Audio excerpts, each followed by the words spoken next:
Assalamualaikum warahmatullahi wabarakatuh. Apa kabar sahabat CNPS dimanapun berada? Semoga tetap dalam kondisi sehat, semangat, dan bahagia selalu. Kali ini saya, Rini Trisnawati, dalam kesempatan ini, dalam 30 menit ke depan, akan membawakan Ngobras CNPS, Ngobrol Asik Sahabat CNPS. Kita akan berbicara asik nih, tentang sesuatu yang viral yang ada di masyarakat. Kaitannya kesehatan dengan COVID-19. Apa itu? Saya tidak sendiri di sini, sahabat. Saya ditemani oleh satu narasumber yang kece badai. Kita akan berbicara sesuatu yang kita keep dulu ya. Siapa narasumber dan topiknya kita keep biar penasaran. Sebelum itu, saya akan sedikit memaparkan tentang info terbaru dari Corona di Bali. Disadur dari website infocorona.baliprof.go.id, di mana jumlah positif corona, pasien dengan corona di Bali per tanggal 26 Juni 2020 mencapai angka 1.262 pasien, di mana ada penambahan sekitar 49 kasus baru. 49 itu sesuatu yang tidak sedikit. Apa yang bisa kita lakukan untuk mengurangi penambahan dari jumlah positif corona? Yaitu kita tetap harus melakukan 4 langkah disiplin. Yang pertama adalah tetap menggunakan masker dimanapun berada. Yang kedua adalah selalu mencuci tangan dengan air mengalir dan sabun. Kemudian yang ketiga, melakukan physical distancing, menghindari keramaian dan juga menjaga jarak antar orang kurang lebih 1-2 meter. Dan yang keempat adalah disiplin melakukan karantina, terutama pada pelaku perjalanan. Nah, ngomong-ngomong nih tentang jumlah kematian yang ada di Bali. Didapatkan pada kondisi sekarang ini, terdapat 11 kasus kematian akibat COVID. 11 ini kalau dibandingkan dengan jumlah positif corona di Bali, 11 dibanding 1.262, agaknya relatif kecil ya. Apalagi jika dibandingkan dengan angka kematian akibat COVID di Indonesia, sekitar 2.683 kematian. Ini akan terlihat lebih kecil lagi. Akan tetapi, yang kecil ini, coba kita runut. Dari bulan Maret, April, jumlah kematiannya tidak terlalu banyak. Akan tetapi, April, Juni ini, agaknya semakin banyak jumlah kematiannya.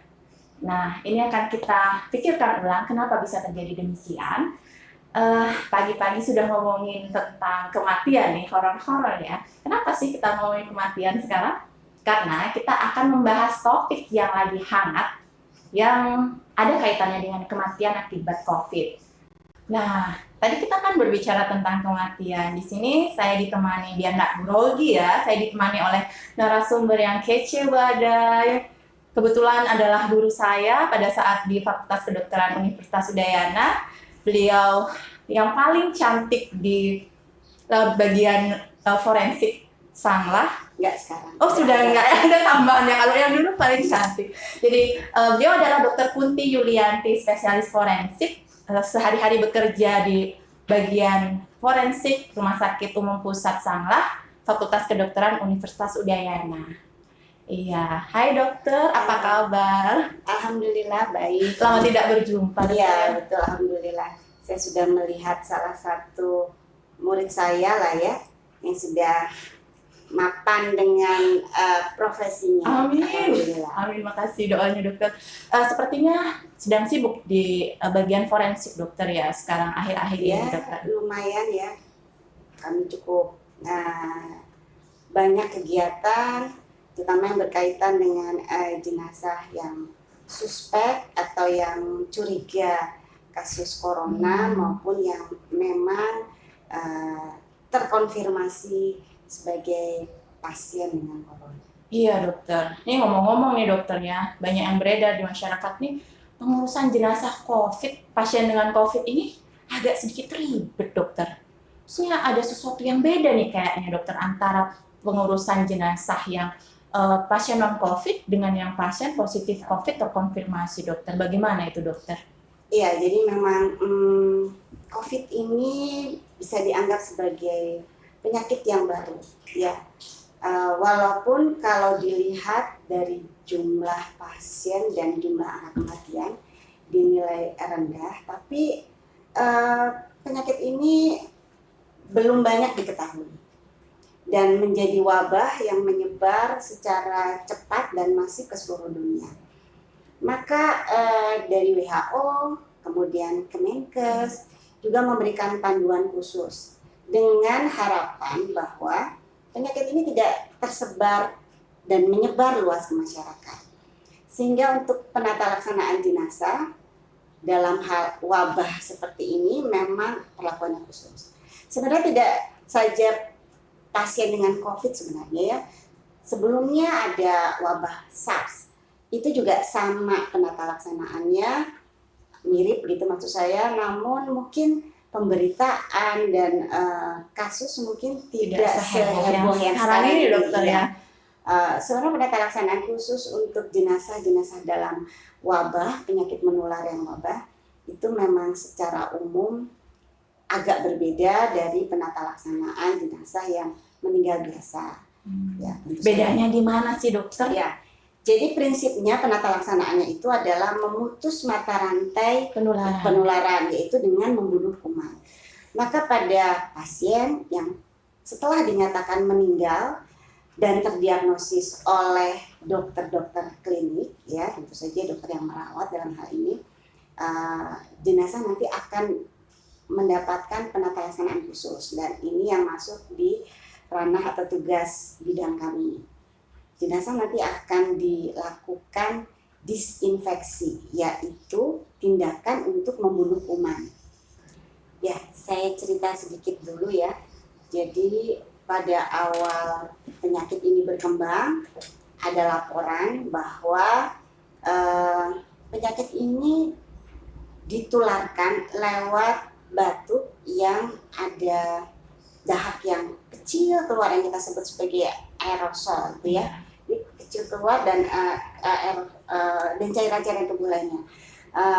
Selain kumannya dikeluarkan lewat tadi batuk, ada sebagian kuman akan berterbaran di udara ya, dengan droplet tadi itu kan, sampai nanti akhirnya jatuh menempel di objek-objek. Ya, di objek-objek di tubuhnya si pasien, di permukaan lain yang ada dropletnya itu. Jadi dan katanya daya tahannya itu bisa berjam-jam sampai berhari-hari di objek yang tempel ini tuh ya. Itu masih baru sedikit ya penelitian yang ke arah sana, tapi memang ada laporan seperti itu. Ada yang dikatakan sekian jam, ada yang bahkan yang bilang berhari-hari. Mungkin juga tergantung dari lingkungan yang ada, kelembabannya mungkin, kepanasannya juga, panasnya ya, juga, temperatur.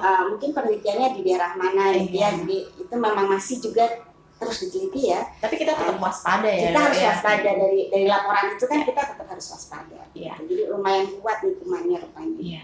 Itu kan dok, pada pasien yang masih hidup nih, penularannya lewat yang tadi itu. Nah sekarang bagaimana penularannya ketika pasien ini meninggal dan sudah menjadi jenazah itu dok? Apakah masih berpotensi untuk menularkan atau tidak dok? Ya, jadi dari droplet tadi yang berjatuhan di permukaan, jenazah masih memiliki potensi menularkan itu di permukaan tubuhnya. Di permukaan tubuh itu kan masih ada kuman-kuman tersebut, itu masih berpotensi untuk menularkan. Yang kedua, dari cairan yang keluar dari tubuhnya, terutama yang keluar dari saluran nafas, yang keluar dari hidung dan mulut, itu sangat-sangat berpotensi untuk menularkan. Nah, resiko atau potensi seperti ini yang perlu dilakukan perawatan khusus. Maka pada saat pasien sudah meninggal, kita akan memasukkan kapas yang sudah diisi dengan larutan disinfektan ke dalam lubang-lubang tersebut dengan hidung, ya, kedua lubang hidung. Kalau mulut bisa ditutup nanti diplaster begitu biar nggak keluar. Kemudian permukaan tubuhnya dilakukan pembersihan dengan larutan disinfektan. Itu ditutup semua lubangnya untuk mencegah ada cairan yang keluar dok ya? Ada yang tumpah, karena pada saat nanti ngangkat jenazah, memiringkan itu kan, ngangkat pasti kita agak miring-miringin, ya itu cairannya mungkin akan alamiah akan keluar iya, setelah pasien itu meninggal, Dok, iya ya. gitu. Makanya itulah yang dilakukan di disinfeksi namanya kalau di tubuh orang itu ya, di tubuh manusia itu namanya disinfeksi. Jadi kita bunuh kuman-kuman dengan cairan disinfektan. Nah, di tempat tidurnya karena pasien minta tidur mungkin atau di sekeliling tempatnya dia, ruangannya Di dia, ruangannya itu juga kan ada potensi kuman-kuman itu masih ada di bertebaran, sana. Dok, ya. Di situ nanti Masih akan ada. dilakukan dekontaminasi. Jadi kalau dekontaminasi membunuh kuman di lingkungan kan gitu. Cairannya juga sama pakai cairan disinfektan itu dilakukan itu.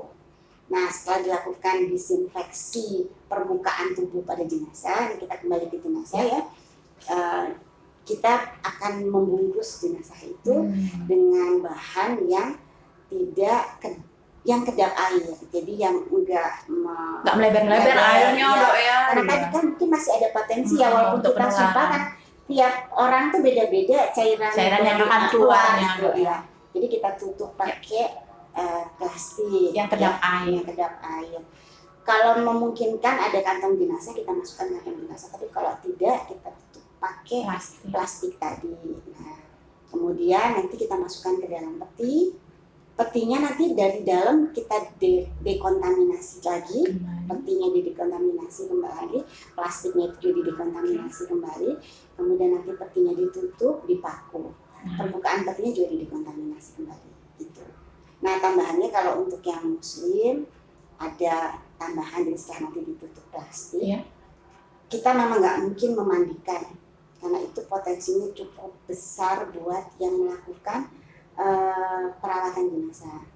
Maka sesuai dengan juga arahan dari MUI ya, kita boleh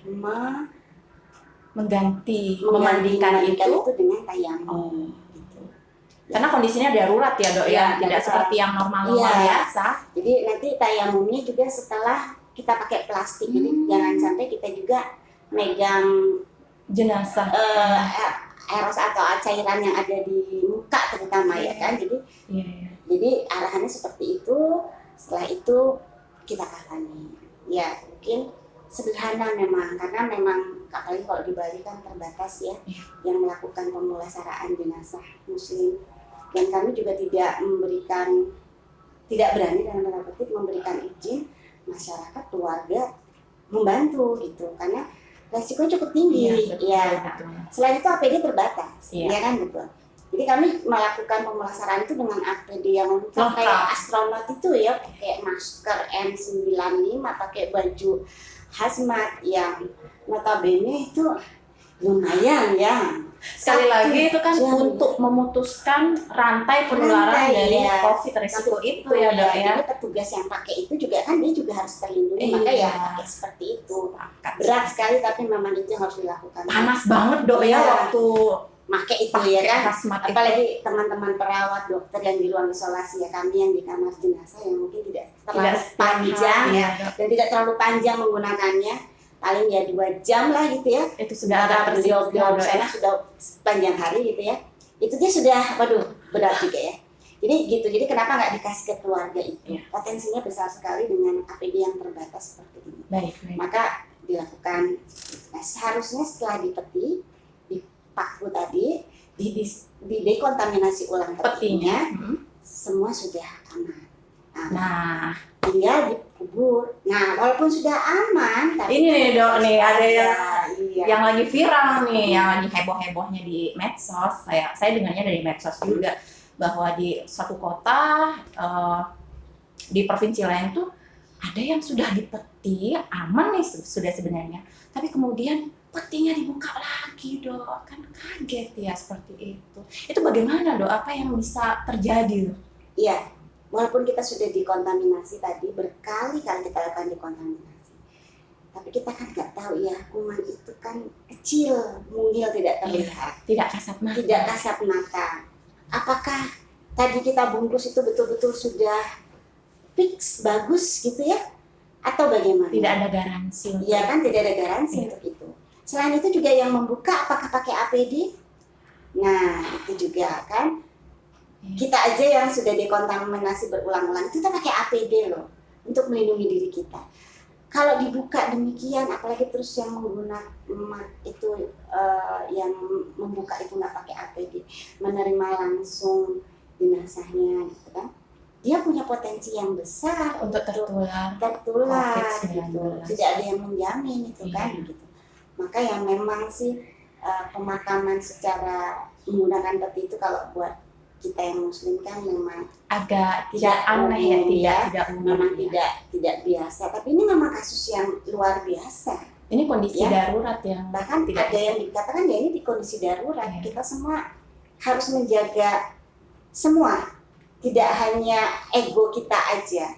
Kita harus menjaga diri kita, orang lain gitu. kita lebih kemaslahatan ya Iya. Dok ya, daripada ya sedih itu wajar Iya, kan, tapi wajar. kita juga harus rasional dalam kondisi sekarang ini Dok. Juga menimbang ekses selanjutnya. Kalau seandainya nih dibuka gitu ya, terus ternyata orang yang tadi itu tertular, bukankah itu malah menjadi fitnah? Iya betul. Kasihan almarhum yang sudah tidak ada ya, akhirnya jadi Penyebar. nah itu kan juga penyakit. kalau kita muslim kan kita menjaga itu ya, itu menjaga kan sedih fitnah ya, sekali ya itu Dok, lebih ya. sedih Iya. keluarga yang ditinggal. Betul. Nah, jadi harusnya sama-sama baik keluarga, masyarakat sekitar itu untuk sama-sama saling waspada.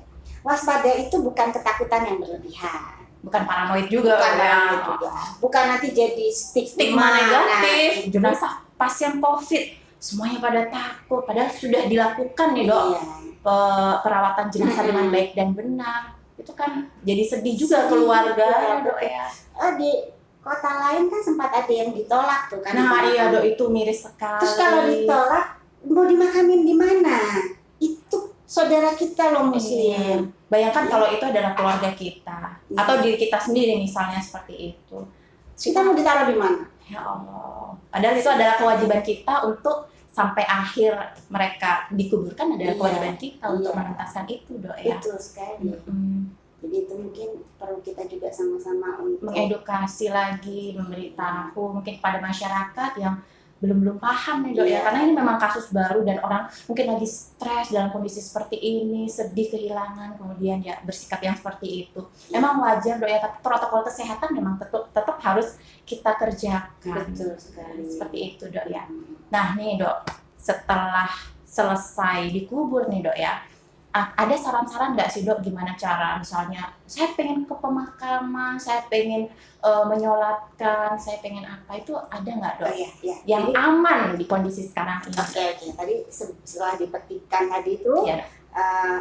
saya mungkin akan menambahkan sedikit ya. Jadi tugas rumah sakit adalah sampai jenazah itu dipetikkan, dipastikan sudah dalam terdisinfeksi dan terdekontaminasi. Jadi itu adalah tugas rumah sakit.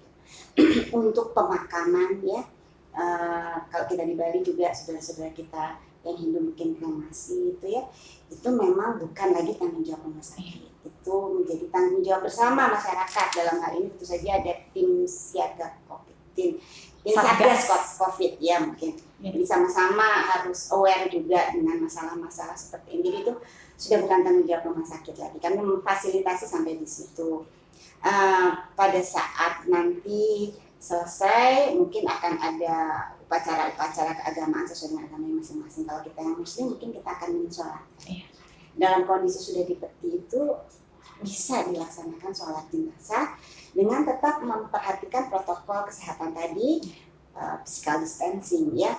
Jadi nanti setelah dipetikan silakan sholat di jenazah. Berarti sholatnya ada Ada jarak jarak. antar makmum itu Antar ya? makmum, antar juga dengan peti. Peti.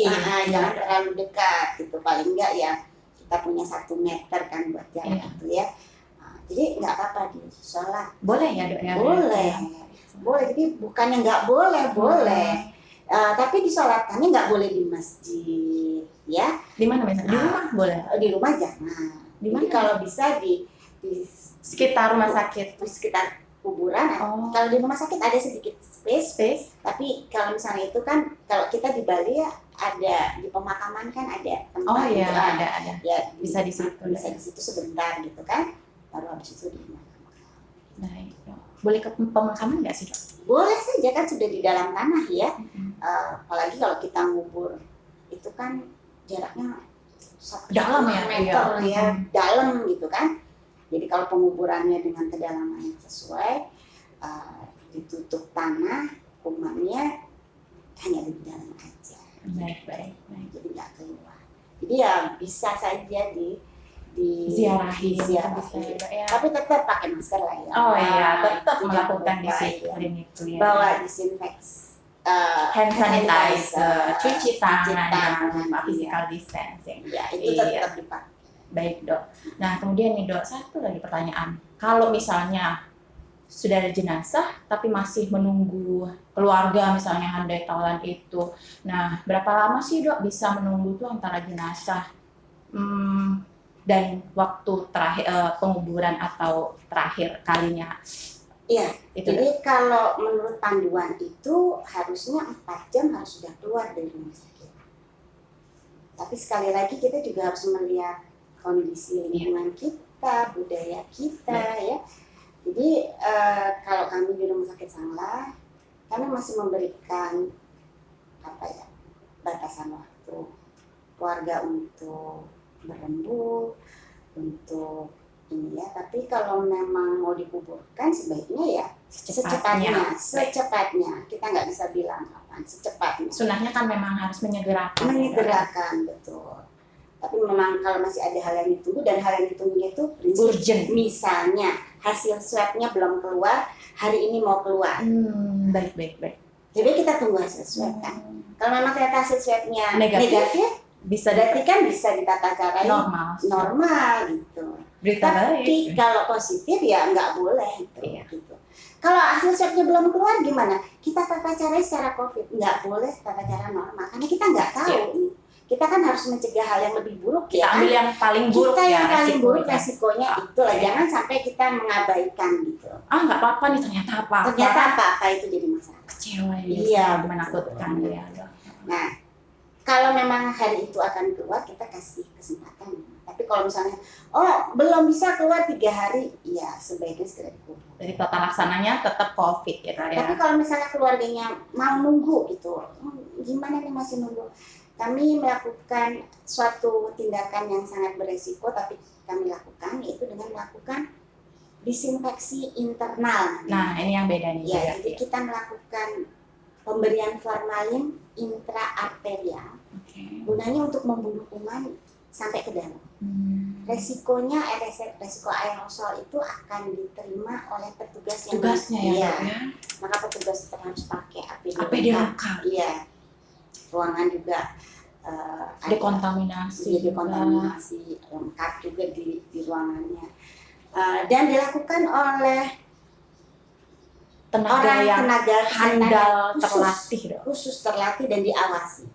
Jadi nggak boleh semua orang melakukan itu. Karena risiko penularannya tinggi banget. Dan kalau salah teknik itu juga tidak membunuh kumannya, malah menambah penyebaran penyebaran begitu. Jadi memang nggak bisa dilakukan itu. Jadi kita melakukan di Rumah Sakit Sanglah dengan mengambil segala macam resiko itu. Harapannya adalah, bukan harapannya, jadi maksudnya adalah menghormati budaya yang ada di agama dan adat istiadatnya itu. Yang ada di sekitar kita. Kita nggak boleh abaikan itu. Iya. Ya, Betul. ini kan hak asasi juga ya. Iya. Jadi itu mungkin agak berbeda sedikit dari tempat lain ya. Baik dok. Kita memang agak berbeda, tapi memang itu yang dilakukan semua semata-mata untuk masyarakat kita juga ya, untuk keluarga yang berduka begitu. Itulah fasilitasi yang bisa dilakukan oleh rumah sakit. Iya. Kira-kira ada pesan dan kesan nggak dok sebelum kita akhiri nih? Sudah. Nanti misalnya ada pertanyaan dari teman-teman sekalian, mungkin bisa saya fasilitasi, nanti jawabannya mungkin saya floatkan ke mereka. Boleh. Baiklah.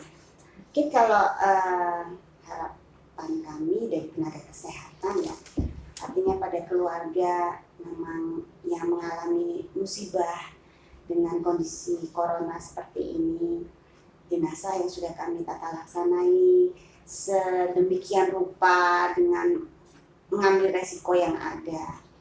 Mohon pada saat pemakaman itu atau kremasi itu tetap mempertimbangkan, tetap memperhatikan protokol yang ada.